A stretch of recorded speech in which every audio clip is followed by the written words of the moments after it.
Super Gran is a 1980s children's television program about a grandmother with superpowers. The show was adapted by Jenny McDade from books written by Forrest Wilson and was produced by Tyne Tees Television for children's ITV. The title character was played by Gudrun Ure, with Iain Cuthbertson as her nemesis. The Scunner Campbell, 2 series, each consisting of 13 episodes, were produced, alongside a Christmas special. All episodes have been released by Network DVD. The show inspired 2 computer games.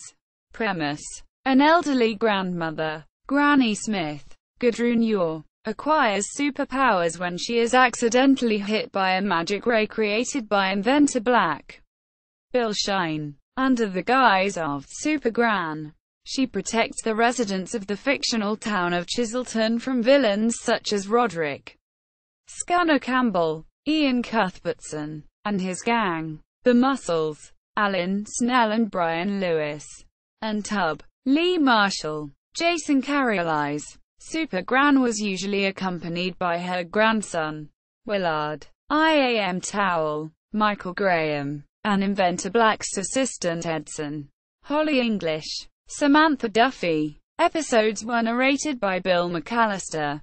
Production: Inception. Super Gran was created by author Forrest Wilson.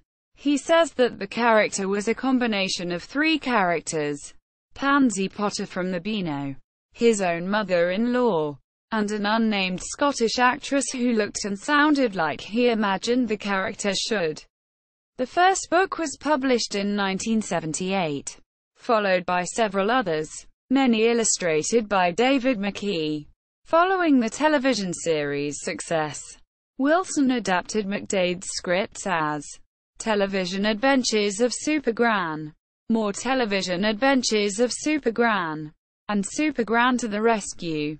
Wilson, with Graham Kennedy, also released Super Gran, the picture book. Gudrun Ure read Super Gran, complete and unabridged for an audiobook release in 1991.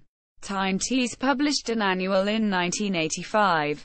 Filming: the show was filmed in various locations around northeast England, including Tynemouth, Whitley Bay, South Shields and Beamish Museum.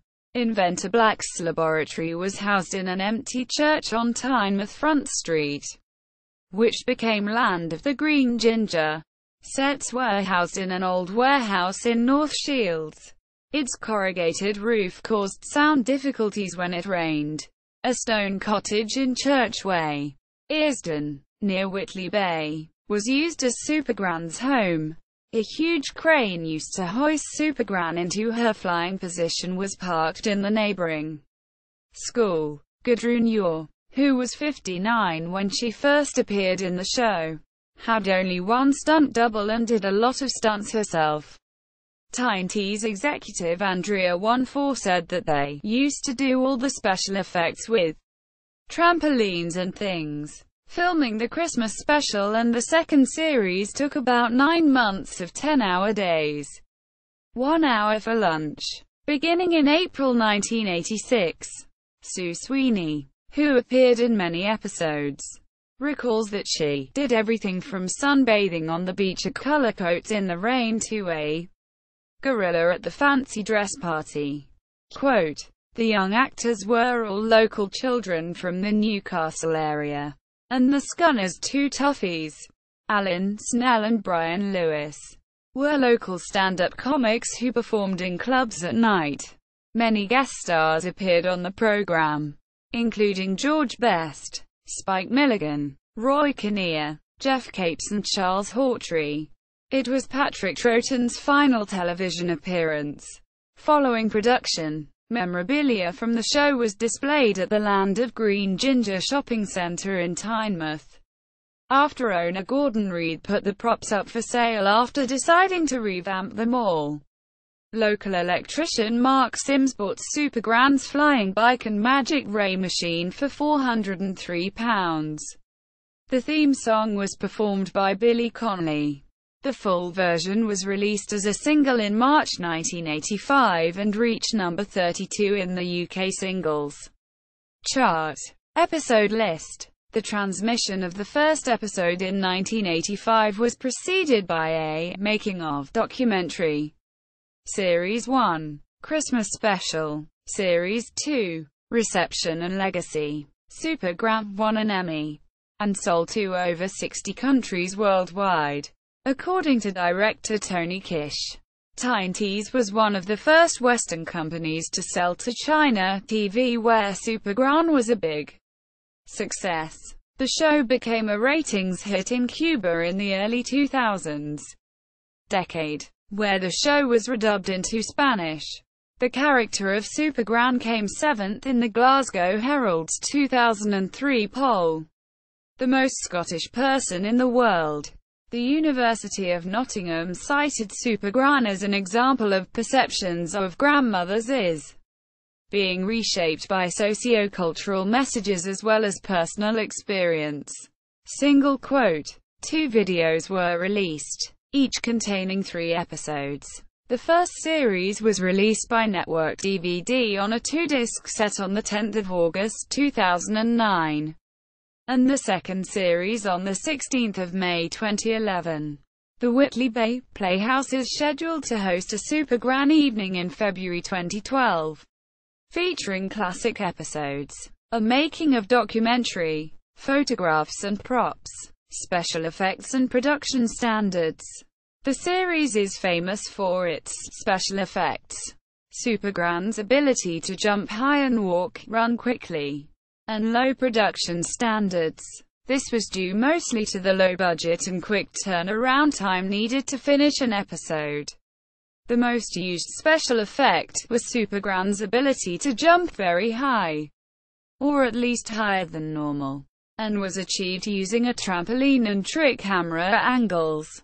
Another well-used effect was Super Gran running quickly, which usually involved a stunt double walking away from the camera quickly with a trailing visual effect emanating from the retreating figure, making it appear that she was running so fast that her after image was momentarily being left behind. To further accentuate the effect, other characters, usually the children and Inventor Black, would be required to run after her, complaining that she was running too quickly.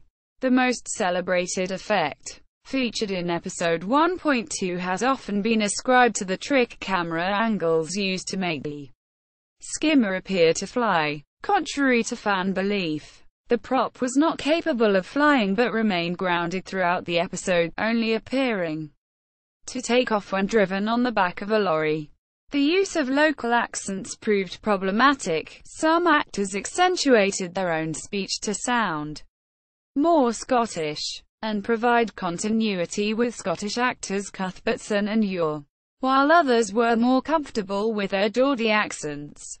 The child actors especially found losing their Geordie accents difficult and maintained them across their scenes.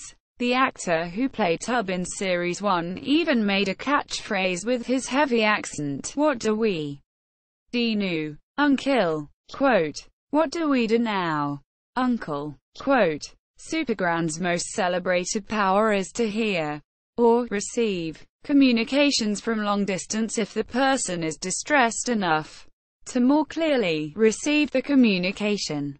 Gudrun Ure developed an affectation holding her fingers to her forehead like horns or radio receivers. The director of the first episode liked it so much he suggested she keep it. Sue Sweeney, a local celebrity who featured in many episodes, made firm friends with Gudrun Ure and once claimed the Scottish thespian's acting ability was so high she could make you smile, squirm and scream in equal measure without saying a word. Quote, Spike Milligan, who guested in a Series 1 episode, enjoyed his time in nearby Newcastle upon Tyne so much that he became a Newcastle United season ticket holder right up to his death. Planned third series, cancellation and possible film. A third series was planned to begin filming in early 1988, but the program was abandoned by Tyne. Tees Television in favor of increased spending on daytime game shows such as Chain Letters, which was very popular in the late 1980s.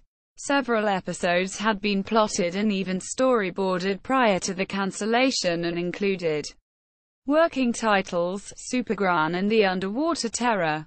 Super Gran would foil Scunner Campbell's plot to destroy Chiselton using a gigantic tidal wave. Super Gran and the minuscule marionette inventor Black mistakenly miniaturizes a precious marionette heirloom, and Super Gran must find a way to resize it before an important dignitary arrives to view it. And Super Gran and the Rhyming Ruin. The plot is unknown but would have involved filming in Tynemouth's famous ruined priory. The cancellation of the TV series did not dampen hopes of a motion picture version, hopes which had been alive since midway through the popular Series 1. While no firm production plans ever emerged due to the cancellation, one early plot would have involved Super Gran traveling to Spain to foil an attempt by Scunner Campbell to control the world trade market. Computer games. Tynesoft produced 2 games based on the show in 1985. The game Super Gran was an action game involving Super Gran's anti-gravity belt. It was released for the Amstrad CPC, Commodore 16, Commodore 64 and ZX Spectrum. Super Gran, the adventure, was a text-adventure based on the show. Written by AdventureSoft's Brian Howarth. The premise is that Super Gran has to save people whilst looking out for Scunner Campbell. This game was released on the Acorn Electron, BBC Micro, C16, C64 and Spectrum. Publicity photographs. The Bubble Burst. Super Gran on IMDb.